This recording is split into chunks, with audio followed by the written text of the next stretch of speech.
तो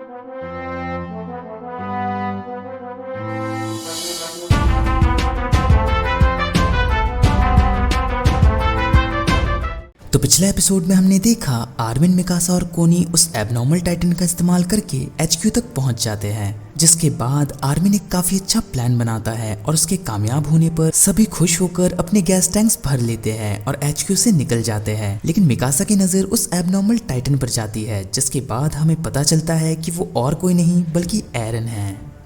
अब आगे तो सबसे पहले हमें कुछ घंटों पहले का सीन दिखाया जाता है, जिसमें सर्वे कॉप्स दीवार के बाहर जा रहे होते हैं और भीड़ में से कुछ लोग चिल्ला के कहते हैं, कमांडर एरविन, उन टाइटन्स की ऐसी की तैसी कर देना। साथ ही साथ वो कैप्टन लीवाई की भी तारीफ करने लगते हैं, जो सुनकर लीवाई धीरे से कहता है, अब बस भी करो।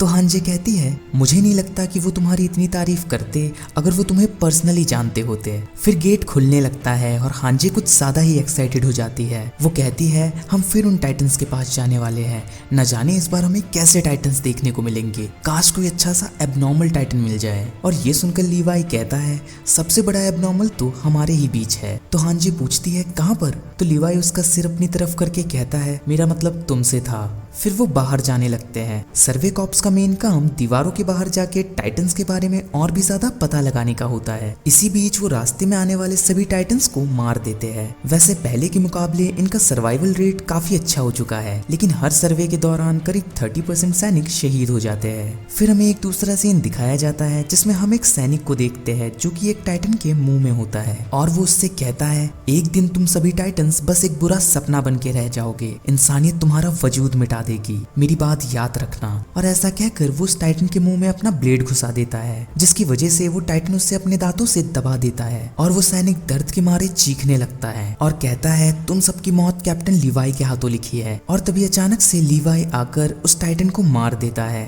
और देखता है 2 टाइटन लेफ्ट में है और एक राइट में। तभी वहां पेट्रा आ जाती है और वो लीवाई से कहती है, कैप्टन, रिइंफोर्समेंट यूनिट आ चुकी है। जिसके बाद लीवाई कहता है, ठीक है, तुम उस जख्मी सैनिक को संभालो।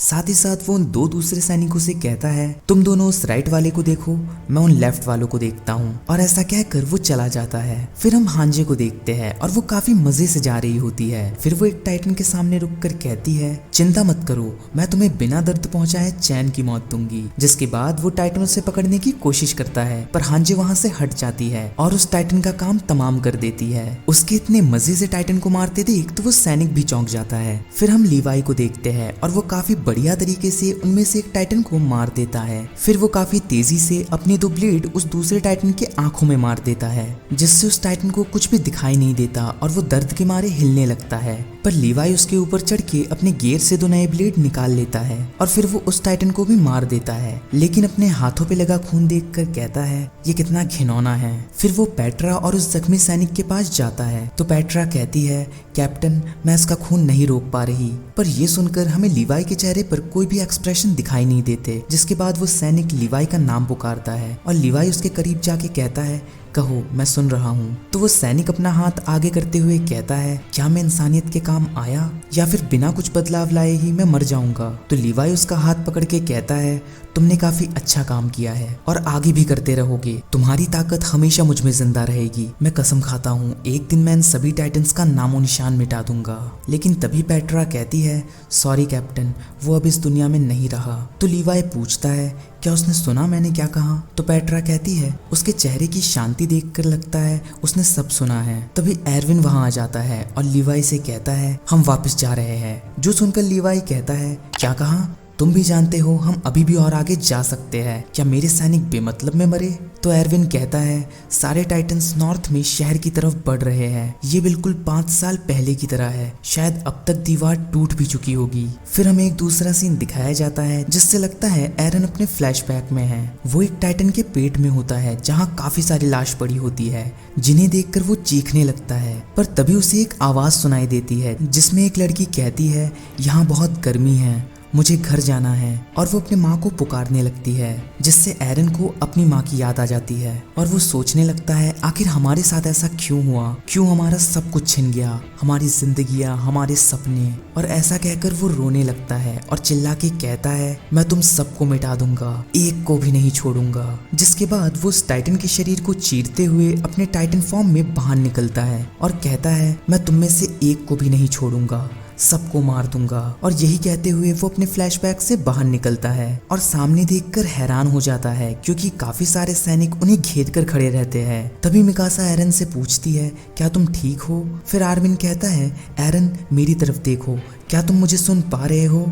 तभी एक सैनिक कहता है सुना तुम सबने, उसने कहा वो हम सबको मार देगा। और ये सुनकर एरन सोचता है आखिर यहाँ चल क्या रहा है, वो लोग हमें ऐसे घेर के क्यों खड़े हैं और उनके ब्लेड हमारी तरफ क्यों हैं? आखिर उनके ऐसे चेहरों का क्या मतलब है? क्या वो मुझसे डर रहे हैं? फिर हमें एक दूसरा सीन दिखाया जाता है जिसमें दीवार के अंदर कोनी बता रहा होता है कि आखिर वो सब कैसे बचे। जो सुनकर हिस्टोरिया कहती है सुनने में काफी भयानक लग रहा है, मुझे माफ करना, मैं भी तुम्हारी कोई मदद नहीं कर पाई। जिसके बाद यमीर कहती है हम भी बड़ी मुश्किल से बचे हैं। फिर हिस्टोरिया कोनी से कहती है इसका मतलब जो लोग यहाँ नहीं है वो सब मर गए? तो कोनी हाँ कहता है। जो सुनकर यमीर कहती है इसका मतलब मिकासा भी? लेकिन कोनी उसकी बात काटते हुए कहता है नहीं वो ठीक है, वो जीन और बाकियों के साथ आ गई थी। फिर यमीर जीन से कहती है जीन मिकासा कहाँ पर है, क्या उसे चोट लगी है? पर जीन कुछ भी नहीं कहता और पानी पीने लगता है। जिसके बाद हमें एक दूसरा सीन दिखाया जाता है जिसमें एक सैनिक हैनेस से कहता है सर हमारा मिशन तो आराम से हो गया, लेकिन मुझे अपने दोस्तों की फिक्र हो रही है जो कि वैनगार्ड में हैं। अभी एक खबरी आया था और उसके चेहरे पे साफ साफ डर दिखाई दे रहा था। तो हैनेस कहता है फिलहाल हमें अपने काम पर ध्यान देना चाहिए। फिर वो सैनिक कहता है जहाँ तक मैंने सुना है आपने जो 3 बच्चों को 5 साल पहले बचाया था वो अब रिक्रूट्स बन चुके हैं, वो भी अभी वैनगार्ड में ही हैं। मुझे माफ करना, शायद मुझे ये नहीं कहना चाहिए था। तो हैनेस कहता है नहीं कोई बात नहीं, वो बच्चे सही सलामत होंगे। उन तीनों में ही अपना अपना हुनर है। पहली वाली बहुत ताकतवर है तो दूसरे वाले के इरादे बहुत मजबूत है, साथ ही साथ तीसरे वाले का दिमाग बहुत तेज है। मुझे यकीन है उन्हें कुछ नहीं होगा। फिर हमें एक दूसरा सीन दिखाया जाता है जिसमें कैप्टन वोरमैन कहता है रिक्रूट जेगर, अकरमैन और आर्लेट तुम्हारी हरकतें देशद्रोही वाली है। अपनी सफाई में क्या कहना चाहोगे? यहाँ से भागने की कोशिश भी मत करना वरना हम तुम्हें तोप के गोलों से उड़ा देंगे। और ये सुनकर एरन ऊपर तोप की ओर देखने लगता है। जिसके बाद फिर से वोरमैन कहता है अब सच सच बताओ तुम कौन हो, एक इंसान या फिर एक टाइटन? तो एरन अपने मन में कहता है भला ये कैसा सवाल हुआ और ये सब मुझे ऐसे क्यों देख रहे हैं जैसे कि मैं कोई राक्षस हूँ। फिर वो जोर से चिल्लाकर कहता है मुझे आपका सवाल समझ नहीं आया। तो वोरमैन कहता है अच्छा मासूम बनने का नाटक कर रहे हो, यहाँ गवाहों की कमी नहीं है, सभी ने तुम्हें उस टाइटन के शरीर से निकलते हुए देखा है। न जाने कैसे तुम वॉलरोज के अंदर आ गए। भले ही तुम एक अच्छे रिक्रूट हो जिसकी कमांड सीधे राजा जी के पास होती है, लेकिन सिचुएशन को देखते हुए मैं बिना उनकी परमिशन के भी तुम्हें मार सकता हूँ। वैसे भी आर्मर्ड टाइटन के कभी भी यहाँ आने की संभावना है तो मैं बिल्कुल भी रिस्क नहीं लूंगा। मैं तुम्हारे ऊपर बिल्कुल भी और वक्त या इंसानों की कुर्बानियां जाया नहीं कर सकता। हम तुम सबको यही तोपों से उड़ा देंगे। तो रिको कहती है कैप्टन ये सब तब से हमारा वक्त ही बर्बाद कर रहे हैं, इन्हें मारने में ही हम सबकी भलाई है। वैसे भी मुझे नहीं लगता है इनसे कुछ काम की जानकारी मिल सकती है।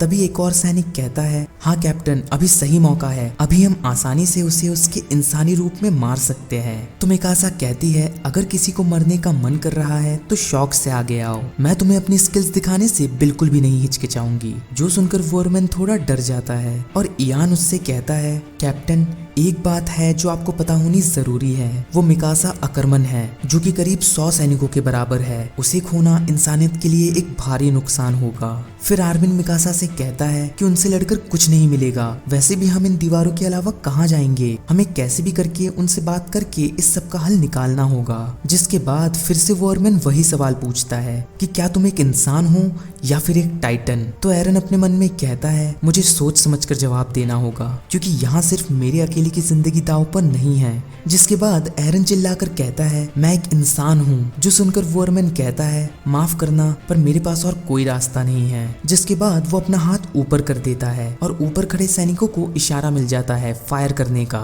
जो देखकर मिकासा तुरंत एरन को लेकर भागने की कोशिश करती है। लेकिन तभी एरन को अपने गले में मौजूद चाबी दिखाई देती है, जिससे वो एक छोटे से फ्लैशबैक में चले जाता है, जिसमें उसके पापा कहते हैं ये चाबी हमेशा अपने पास रखना, इसे कभी मत खोना, इसे देखकर ही तुम्हें याद आएगा कि तुम्हें कैसे भी करके बेसमेंट में जाना है। फिर वो एक इंजेक्शन हाथ में लेकर कहते हैं अभी तुम्हें कुछ भी समझाना बेकार है, क्योंकि इस इंजेक्शन से तुम्हारी याददाश्त धुंधली हो जाएगी। मैं तुम्हें ये काबिलियत दे रहा हूँ जो तुम्हारे बहुत काम आएगी। तुम्हें कैसे भी वॉलमारिया वापस हासिल करके बेसमेंट में जाना होगा, वहीं तुम्हें सभी सवालों के जवाब मिलेंगे। और इसी के साथ एरन उस फ्लैशबैक से बाहर निकलता है। फिर वो मिकासा को लेकर आर्मिन की ओर बढ़ने लगता है, लेकिन तभी वो सैनिक कैनन फायर कर देते हैं और एरन अपने हाथ को जोर से काटता है, जिससे वहां पर एक बिजली सी कड़कती है और कैनन की वजह से एक जोर का ब्लास्ट होता है और हर तरफ धुआं ही धुआं हो जाता है। फिर हम मिकासा और आर्मिन को देखते हैं, जो कि काफी शॉक में होते हैं। लेकिन सिर्फ वही नहीं बल्कि वहां मौजूद सभी सैनिकों की जान हलक तक आ जाती है, क्योंकि नजारा ही कुछ ऐसा होता है। वीडियो पसंद आई हो तो एक लाइक और कमेंट तो बनता है बॉस। ऐसी इंटरेस्टिंग वीडियोस देखने के लिए चैनल को सब्सक्राइब करके बेल आइकन दबाना मत भूलिएगा। इस वीडियो को अपने चाहने वालों के साथ शेयर करना मत भूलिएगा। मैं मिलता हूँ ऐसी एक इंटरेस्टिंग वीडियो के साथ, तब तक के लिए बाय। Thanks for watching.